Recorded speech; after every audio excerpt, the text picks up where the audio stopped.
COVID-19 has disrupted the progress of America's labor market, one factor being unemployment. In a report done by CNBC, almost half of America is without a job. Luckily, one university is getting ahead of the curve by hosting a virtual career fair. At one point, parents were just having to worry about looking under their kids' beds for monsters and ghosts. Now, they're on alert this Halloween for a new scare, COVID-19. Due to the pandemic, teachers, students, and parents have had to alter the way they run a typical school day. With the school year underway, virtual learning is the new normal, and many teachers agree. A virtual etiquette class is long overdue. With no clear direction for students and parents as to how to conduct a virtual classroom meeting, these teachers share their do's and don'ts guide in hopes to make the following school year a better environment for all involved. Marcia Moore-Lyons is a science teacher at Middle College at Bennett and had this vital message for parents. And also the parents, I want the parents to realize that if these kids are still in school, I know that they may have to take on a little bit more responsibility when they're at home as far as watching their siblings, but give them the courtesy of letting them learn without any distractions. So I make sure we iterate that with the parents. Math and science teacher at Summerfield Elementary, Michael Jonkas, added the importance of engagement. We do ask that the children keep their microphone they keep their microphone muted unless they're asked to speak, but that they keep their camera on.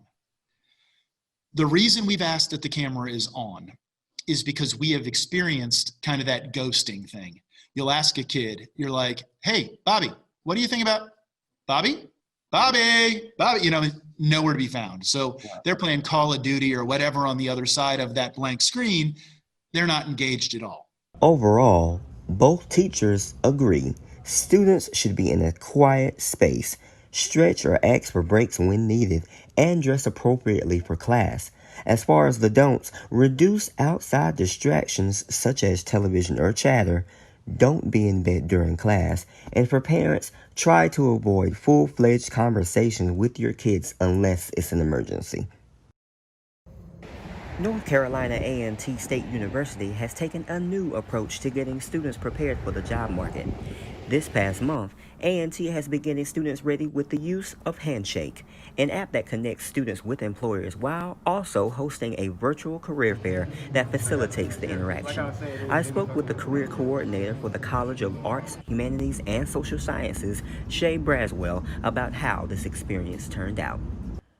Career fair gave them the space and the capacity to meet with employers one-on-one or in a group if they so choose, and they could read about the companies beforehand. Every hour I feel like I get emails from Handshake regarding internships, so I do think that A&T is doing a good job. This past month, it was announced that Bank of America would be gifting $1 million to the school in an effort to advance racial equality. The university responded by saying the money would prepare its students for careers after college. After reporting the news, Braswell had this to say. I do hope that we do see it evenly distributed amongst all of our talented Aggies.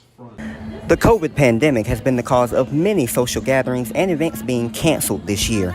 With Halloween approaching, many parents are scrambling to decide the best possible option to making this holiday as normal as possible. I spoke with some parents about what they plan on doing for their kids this Halloween season. They are having a trick or treat down here at a park, and it's supposed to be tables set up where the kids can walk through and get candy and everything, but I feel like there's gonna be a lot of people out there, and with the way cases are rising, yeah, me and my crew, we might just do the little family visits and let them show their costumes off.